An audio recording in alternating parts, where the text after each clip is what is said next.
Oke,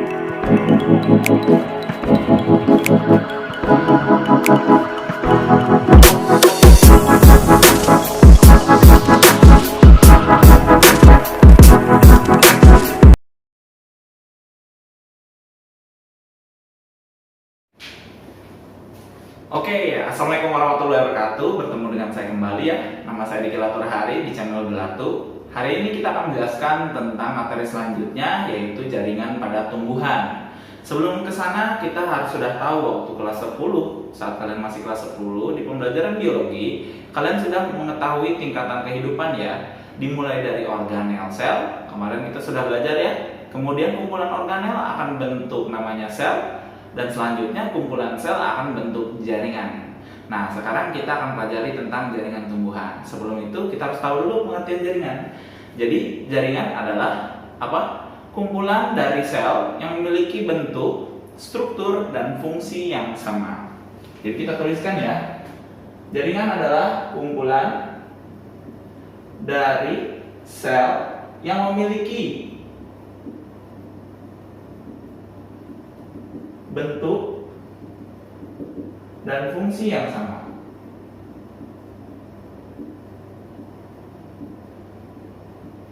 Nah, jadi kalian sudah tahu nih. Jadi kalau jaringan adalah kumpulan dari sel, syaratnya dia harus bentuknya harus sama dong.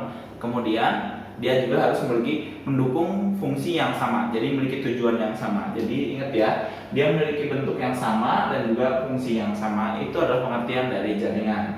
Nah, sekarang kita akan bahas dalam jaringan tumbuhan. Jaringan tumbuhan kita bagi berdasarkan dua dulu ya. Ada jaringan muda atau yang kita kenal dengan meristem, dan juga ada jaringan yang dewasa gitu. Kalau yang masih muda, berarti cirinya, kalau yang masih muda adalah cirinya adalah masih aktif membelah.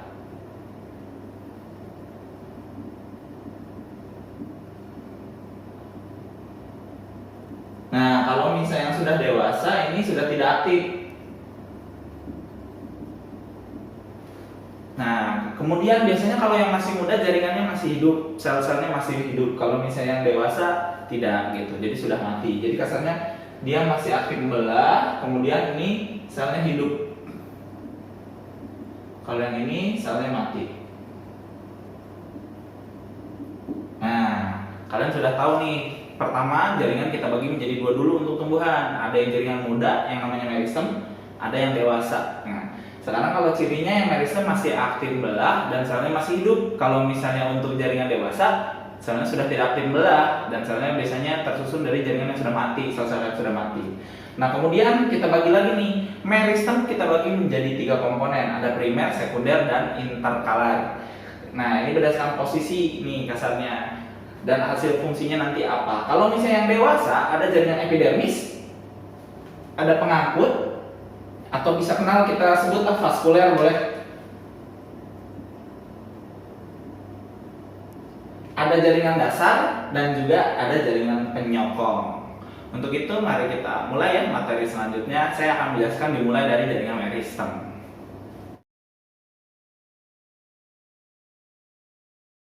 Oke, kita lanjutkan. Sekarang kita akan bahas tentang meristem. Meristem adalah jaringan yang masih muda. Jadi kasarnya kita kasih nama aja ya. Meristem ini jaringan yang masih muda. Artinya tadi apa? Masih aktif, membelah, dan juga sel-selnya masih hidup. Nah, sekarang meristem berdasarkan jenisnya kita bagi menjadi 3. Ada yang dikenal dengan meristem primer, sekunder, dan interkalar. Kalau misalnya primer, biasanya kalian kenal dengan meristem apikal. Kalau misalnya yang sekunder, ini lateral. Nah, sekarang pada meristem primer akan terbagi lagi. Dia nanti akan menghasilkan selanjutannya gitu. Bentuk jaringan lanjutannya itu ada protoderm, ada meristem dasar, dan prokambium. Nah, nanti untuk misalnya protoderm, pada protoderm ini nanti bertujuan untuk menghasilkan epidermis. Jadi nanti tujuannya adalah menghasilkan kulit pelindung pada jaringan tumbuhan. Nah, kemudian kalau meristem dasar, nanti ini akan bentuk menjadi korteks gitu. Oke, jadi sekarang prokambium akan berubah menjadi stela ya. Stela itu adalah pusatnya akar atau batang pada tumbuhan. Nah, jadi kalian sudah tahu nih kalau primer, ini kasarnya nih kalau diberi nama, primer itu apik, berarti selalu berada di ujung titik tumbuh. Nah, ujung titik tumbuh-tumbuhan cuma ada dua, yaitu di ujung batang dan di ujung akar. Kita bisa lihat ya, kalau yang di ujung batang seperti di samping tuh gambarnya. Kalian bisa lihat ya, ada yang namanya tuh meristem apikal, posisinya kelihatan ya. Di situ bentuk sel-selnya juga masih kecil-kecil ya. Jadi dia berada dalam titik tumbuh gitu. Nah, lihat kalian juga di situ bisa melihat nanti akan menjadi apa namanya, protoderm gitu, meristem dasar dan prokambium kalian sudah bisa lihat. Nah, sekarang untuk yang di akar kalian bisa lihat nih, untuk pada akar di situ ada zona-zonanya juga ya. Ada zona titik tumbuh kalian bisa lihat, ada zona pemanjangan dan zona diferensiasi. Zona titik tumbuh itu berarti dia hanya untuk tumbuh saja, memperbanyak jumlah sel. Kalau zona pemanjangan itu tugasnya adalah memanjangkan sel, memperbesar ukuran sel gitu. Nah, kemudian pada zona diferensiasi, sel itu sudah memiliki tugas masing-masing. Di situ udah mulai ada rambut-rambut akar ya. Jadi di situ udah mulai terbentuk jaringan-jaringan lain sesuai kebutuhan. Nah, kalau pada akar berbeda dengan pada tadi apa? Pada pucuk batang, ujung batang. Kalau misalnya pada akar, di situ terdapat tudung akar bagian bawah, kelihatan ya. Nah, di bagian bawah tersebut itu nanti berperan dalam melindungi titik tumbuh. Jadi meristem apikal dilindungi. Dilindungi dari siapa? Kontak fisik dan zat cair gitu yang dilalui oleh akar. Nama lain dari tudung akar adalah kaliptra. Jadi kalian udah tahu nih, nggak boleh salah nih, kaliptra dengan tudung akar itu sama. Nah, sekarang kemudian ada yang namanya meristem sekunder atau meristem lateral. Kalau yang tadi primer tujuannya adalah tumbuh ke atas gitu. Sekarang kalau yang misalnya sekunder atau lateral adalah tumbuh ke samping. Ini nggak semua tumbuhan mengalami gitu. Kalau yang pertumbuhan ke samping ini hanya dilakukan oleh tumbuhan dari kelompok dikotil. Jadi yang memiliki cabang tuh, kalau kalian lihat pohon ada cabangnya, udah gitu yang tadi apa, keping bijinya terdiri dari dua keping, akarnya tunggal, maka dia mengalami pertumbuhan sekunder. Kalau kambium kalian sudah tahu ya, kambium itu menyebabkan pertumbuhan ke samping. Nah, kambium gabus atau disebut velogen ini nanti pembelahannya jika ke arah luar. Kita bagi ya, jika ke arah luar dan dalam.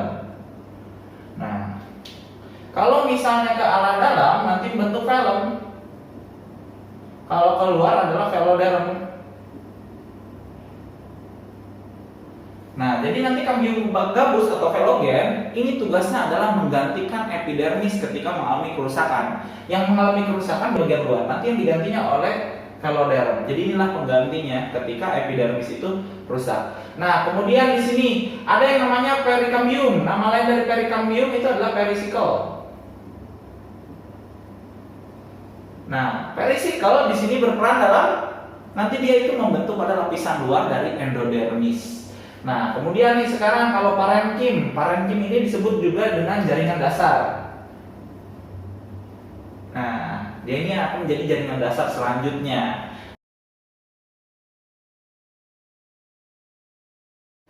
Oke, selanjutnya saya akan membahas tentang epidermis. Epidermis merupakan salah satu dari jaringan dewasa. Jadi epidermis sekarang kita bagi ya, cirinya apa sih? Nah, kalau epidermis ciri pertama, dia sel-selnya sudah mati, tersusun atas sel yang sudah mati. Selnya tersusun sebanyak satu lapis. Hanya satu lapis sel. Jadi dia hanya punya satu lapisan layer gitu. Selnya sudah mati, selnya tersusun hanya satu lapis sel. Kemudian, bukan sel ya, jaringan. Jaringannya tersusun hanya satu lapis sel, selnya mati, berperan sebagai proteksi. Nah, kemudian susunan selnya, antar selnya rapat. Jadi kalau pada epidermis kita sudah tahu ya, harus sudah tahu yang namanya kalau epidermis paling luar yaitu buat pelindung. Kita udah tahu proteksi itu pelindung. Kemudian selnya sudah mati, jadi dia tidak akan terus tumbuh.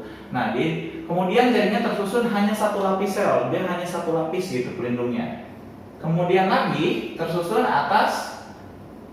susunan antar selnya sangat rapat gitu, jadi tidak boleh tertembus. Nah, kemudian epidermis akan termodifikasi nih. Ada modifikasi epidermis.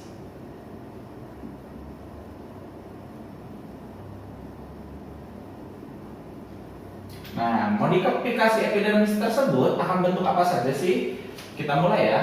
Yang pertama mungkin kalian sudah kenal dengan yang namanya stomata. Ada lagi yang kemudian cuticula. Ada lagi yang kemudian trikoma. Ada lagi spina. Terus kemudian ada yang nanti menghasilkan filamen. Terus kemudian ada yang stomata sudah, cuticula sudah, trikoma sudah, spina sudah, filamen sudah, ada yang sel kipas. Dan yang terakhir ada nantinya zat kersik. Nah, apa perbedaannya? Jadi ingat ya, modifikasinya hanya ada 7 modifikasi secara dasar pada pada epidermis. Nah, stomata ini kalian sudah tahu, stomata ini adalah lubang daun. Jadi yang ada di bawah daun itu biasanya ada lubang-lubangnya, itu adalah stomata. Di situ tuh ada gambar stomata ya. Nah, kemudian fungsi dari stomata adalah pertukaran gas. Sama seperti lubang hidung manusia, itu adalah tempat masuknya zat berupa gas gitu, baik itu misalnya CO2, oksigen lewat situ yang masuknya, dan juga uap air. Kemudian ada lagi cuticula. Kalau ngebahas cuticula, ini adalah lapisan lilin. Ini biasanya kalian akan temukan biasanya pada tanaman, contoh ya, ini berada di atas daun nih. Kita langsung fungsinya aja kali ya. Sorry. Nah, di sini lapisan lilin. Lapisan lilin tersebut fungsinya adalah apa? Melindungi dari penguapan.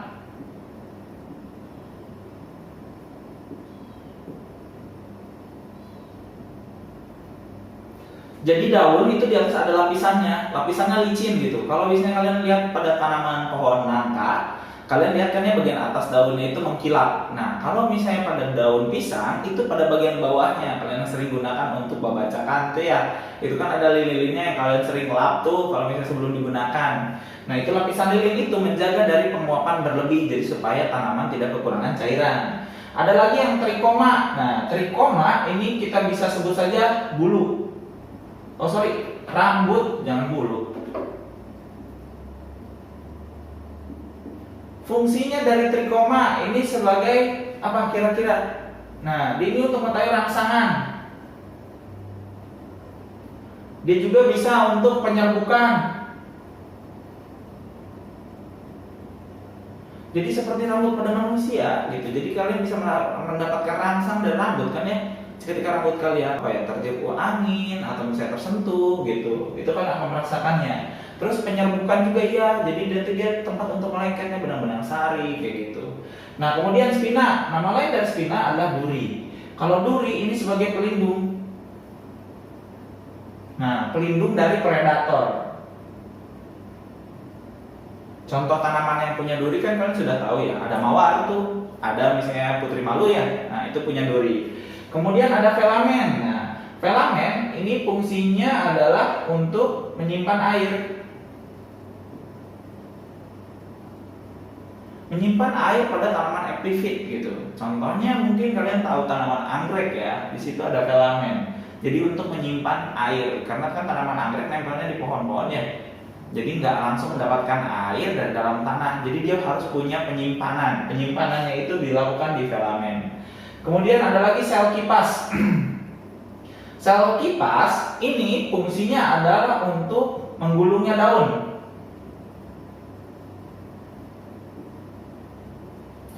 Contohnya pada tanaman jagung, tebu, rumputan.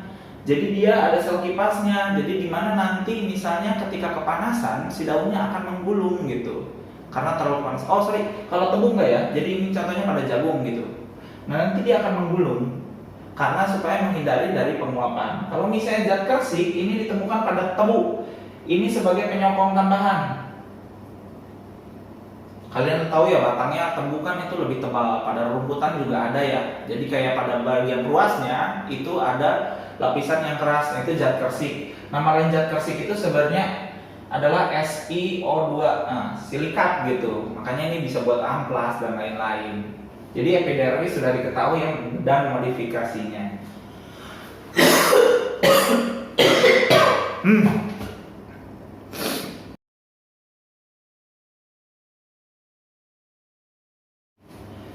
selanjutnya kita akan ngebahas terhadap jaringan pengangkut ya, atau vaskular.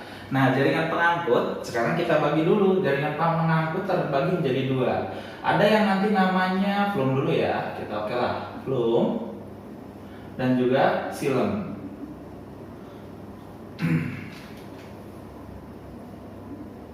Nah, kalau jaringan flum cirinya kita kasih ciri dulu deh. Bedakan dengan yang punya silem. Nah, sekarang kalau misalnya flum ini terdiri dari sel tapis. Bentuknya piramid nih. Kemudian ada selain sel tapis, dia juga sel penjaga yang berada di samping dari sel tapis tersebut. Nah, kemudian ada lagi, kalau yang flum ini selnya masih hidup. Nah, sekarang kalau misalnya yang silem ini tersusunnya trakea dan trakid.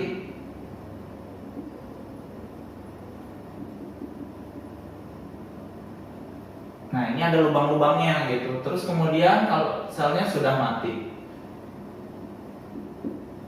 Atau nama lain dari misalnya flum ini disebut juga pembuluh tapis.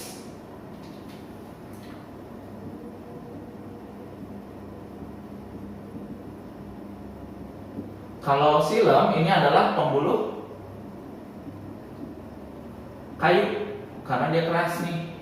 Sekarang kita ke fungsinya nih.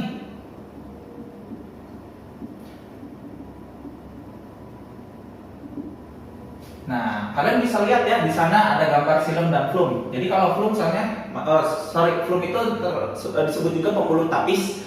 Kemudian tersusun dari sel tapis dan juga sel penjaga. Sel-selnya juga masih hidup ya, bisa dilihat nih. Sekarang kalau yang silem, kalian bisa juga sebut pembuluh kayu karena dia sudah mati jaringannya, keras juga nih. Dia tersusun dari trakea dan trake. Lihat ya dari gambarnya. Kalau misalnya yang flum dengan silem, bisa lihat dari lubangnya. Kalau yang punya silem lebih lebar gitu. Kalau sedangkan yang punya flum itu lebih kecil-kecil lubangnya ya, kelihatan kan? Nah, sekarang arahnya juga beda nih. Namanya pembuluh angkut, dia mengangkut zat. Kalau pada manusia itu ada pembuluh darah. Ada yang mengangkutnya ke atas dan ke bawah. Yang ke atas adalah silem, karena fungsi silem adalah mengangkut air.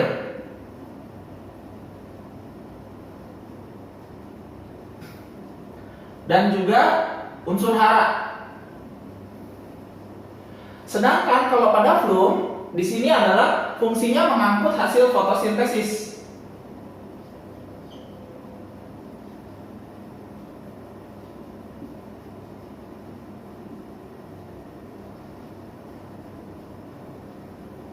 Kalian sudah tahu ya kalau misalnya hasil fotosintesis itu fotosintesis dilakukan di mana? Di daun. Jadi dia akan mengangkut hasil fotosintesis berupa karbohidrat dari daun ke bawah.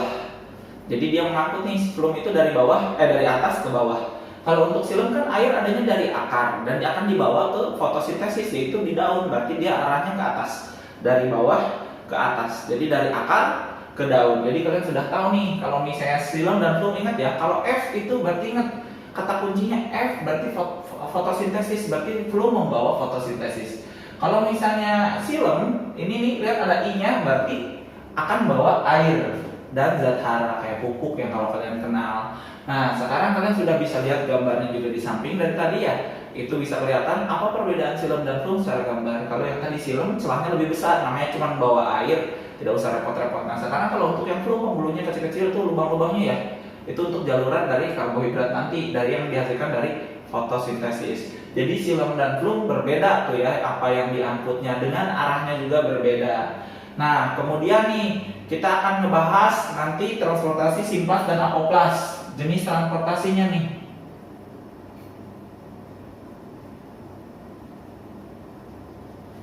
Nah, jenis transportasi pada tumbuhan secara horizontal ya, ini horizontal, artinya dia menembus ke dalam gitu. Nah, sekarang kalau misalnya transportasi kita bagi menjadi dua dulu. Ada yang apoplas dan juga ada yang simplas. Bedanya apa? Kalau misalnya yang apoplas berarti dia A itu artinya tidak, plus itu plasma. Nah, udah ketahuan. Dia akan melewati ruang antasel. Karena dia A itu tidak, plus itu jadi intinya sel. Jadi dia nggak masuk ke dalam sel, dia hanya lewat ruang antar sel. Jadi dia lewat pinggir-pinggir aja. Kalau yang simplas ini melalui sel. Nah, ini udah sampai endodermis nih, wajib dia pasti nembus nih. Jadi dia ingat ya, kalau yang simplas melalui, gambarnya bisa kelihatan nih dari akar tuh, kelihatan ya. Dari rambut akar dia melaju nih. Nah, jadi kalau yang apoplas itu antar dari epidermis itu lewat di celah-celahnya gitu. Kemudian kalau yang simplas tidak, dia masuk gitu. Ya kasarnya makhluk gaib itu yang simplas gitu, kesurupan gitu, terus maju ke dalam gitu, sampai nanti ke endodermis tuh. Kalau misalnya apoplas juga sama, nanti ketika udah di endodermis dia akan melakukan simplas. Jadi udah bisa dibedakan ya, ada jenis transportasi apoplas dan juga simplas. Nah, sekarang dari komposisi dari silem dan flum, sekarang kita bagi dulu ya. Ada yang namanya konsentris, kolateral dengan yang radial. Kalau yang konsentris terbagi menjadi dua. Ada konsentris amfikibral dengan amfifasal. Perbedaannya apa? Jika kalau yang konsentris, ingat ya, konsentris itu terkonsentrasi gitu, terkumpul, terpusat gitu. Kalau misalnya yang terkonsentrasi amfikibral, itu flum berada di paling luar dan yang paling dalam adalah silem gitu. Jadi ingat ya, flumnya mengelilingi silem. Sedangkan kalau misalnya konsentris amfifasal, silem yang mengelilingi dari flum gitu. Jadi yang berada di tengahnya adalah flum kalau yang amfifasal. Kalau misalnya amfikibral adalah silem yang berada di tengah. Kemudian ada lagi yang radial. Kalau yang radial melingkar gitu. Yang namanya radial kan berarti lingkaran gitu. Jadi mengelilingi, tersebar mengelilingi di sekitarnya. Jadi biasanya flum, nanti ada lagi silem gitu. Ini silem. Jadi silem dan flum saling mengelilingi ya. Kemudian kalau yang kolateral. Kalau kolateral kita bagi kolateral ada.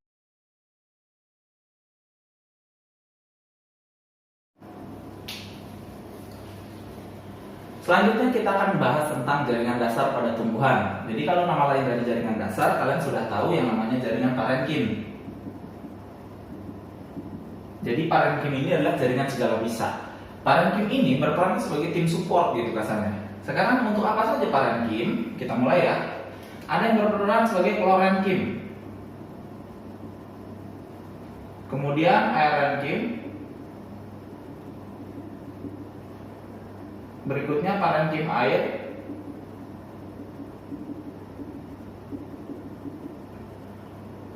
Selanjutnya ada lagi parenkim penimbun.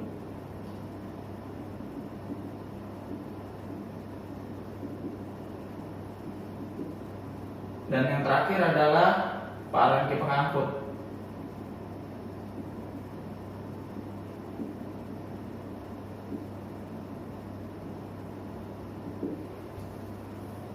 Kita ganti aja tulisannya, saya lupa. Klorenkim. Nah, kalau misalnya sekarang kita ke fungsinya ya. Kalau dari namanya nih, kalau namanya klorenkim berarti ini untuk klorofil, kloro gitu. Berarti dia fotosintesis. Kalau misalnya aerenkim berarti dia air, udara gitu. Air gitu ya, udara berarti ini. Berarti dia untuk penyimpanan udara. Kemudian ada parenkim air, udah jelas ya, namanya berarti yang disimpan air. Kalau misalnya penimbun berarti amilum nih yang disimpan. Kalau misalnya pengangkut berarti dia mengangkut. Sekarang kita bagi ya, klorenkim terbagi menjadi dua nih. Kita bagi menjadi dua. Ini biasanya ingat ya, fotosintesis kan terjadinya di daun. Nah ini pasti penyusun di daun nih. Kalau yang klorenkim di daun itu ada dua jenis. Ada parenkim palisade atau disebut tiang, dan juga ada yang disebut parenkim spons atau bunga karang. Nah ini untuk melakukan proses fotosintesis. Tapi yang lebih condongnya dominannya ada di parenkim tiang. Posisinya berada di paling atas. Bisa kelihatan ya di jaringan tumbuhan parenkim tiang yang mana, yang spons yang mana gitu. Nah kemudian kalau yang aerenkim nih, yang udara, ini biasanya ditemukan pada tanaman eceng gondok.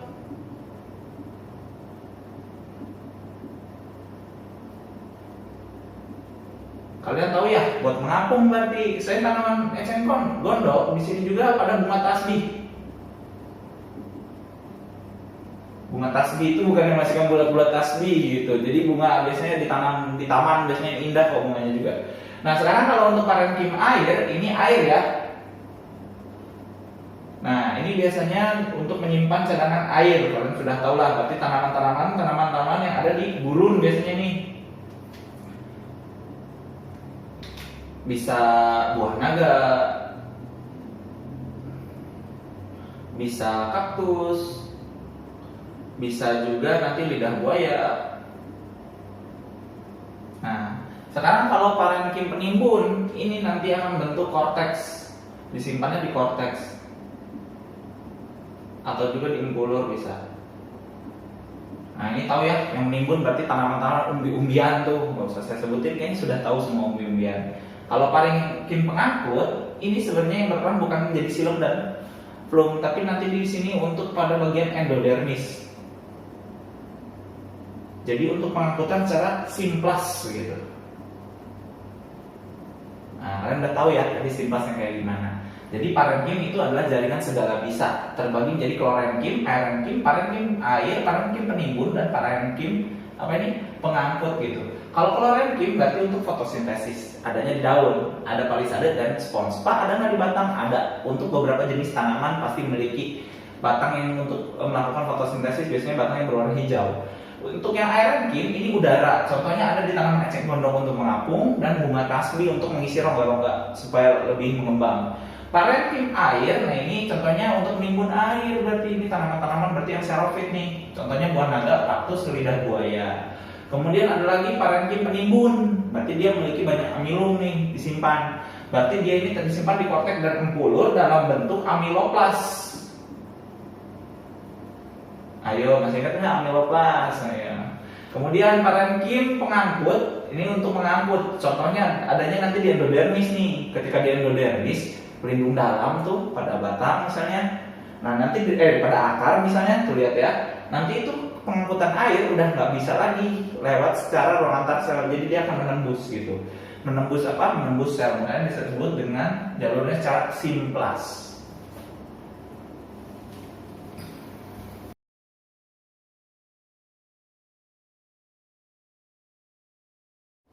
Oke, kemudian kita akan bahas tentang jaringan penyokong. Kalau pada manusia, berarti penyokong itu contohnya apa? Tulang ya. Jadi kita akan membahas tulangnya pada tumbuhan. Nah, tulang pada manusia kita bagi ya, ada tulang rawan dengan tulang sejati, tulang yang empuk ya, kayak di hidung, telinga, sendi. Ada juga tulang yang keras kan ya. Sama pada tumbuhan juga. Nah, untuk jaringan yang masih muda, itu disebutnya jaringan kolenkim. Kemudian kalau yang sudah tua, sklerenkim. Kasarnya ini yang tulang rawan, ini tulang sejati. Nah, sekarang cirinya ya. Cirinya, kalau misalnya yang kolenkim ditemukan pada jaringan muda. Jadi pada bagian tumbuhan yang kalian konsumsi itu pasti dari kolenkim. Kita nggak mengonsumsi sklerenkim. Kita kan mengkonsumsi pucuk ya. Umbinya bagian dalam kan ya, nggak bagian kayunya batang nggak kita konsumsi biasanya. Nah, kemudian selnya masih hidup ya. Kemudian komposisinya dia tersusun dari serat. Nah, sekarang kemudian lagi mengalami penebalan. Penebalannya pada sudut oleh selulosa. Jadi penebalan sudut oleh siapa tadi? Selulosa. Jadi di sini selulosa yang dimaksud adalah yang melakukan penebalan sudutnya. Terus kemudian ditemukan pada jaringan muda, selnya masih hidup, tersusun dari serat, mengalami penebalan sudut oleh selulosa. Oke, cukup. Sekarang kalau misalnya sklerenkim, kita tinggal balik saja, ditemukan pada jaringan tubuh dewasa. Pada jaringan tubuh dewasa. Kemudian selnya sudah mati, selnya mati nih. Selanjutnya dia tersusun atas serat dan juga sklereid. Nama lain dari sklereid ini adalah sel batu. Jadi Jadi ingat ya, kalau scleroid itu sel batu. Jadi keras banget. Contohnya pada apa? Batok kelapa, kalau yang sederhana itu termudahnya gitu. Batok kelapa itu keras ya, itu scleroid, disebut sel batu juga bisa. Nah sekarang kemudian, kalau dia penebalannya hanya di sudut sel, kalau ini terjadinya, oke, penebalan merata. Jadi kalian sudah tahu tuh sekarang, kalau misalnya jaringan penyokong terdiri dari kolenkin dan juga sklerenkin. Kalau yang kolenkin itu masih di jaringan yang masih muda gitu, kayak pucuk gitu, umbi bagian tengahnya pada batang. Nah terus kemudian selnya masih hidup gitu. Kalau misalnya di kolenkin, ingat ya, dia ini serat nih. Oh iya, penebalan meratanya di sini serat nih. Kalau di sini ada serat dan sklerein. Kalau kemudian kalau misalnya kolenkin, penebalannya penebalan sudut oleh selulosa. Kalau ini udah ada penambahan oleh lignin.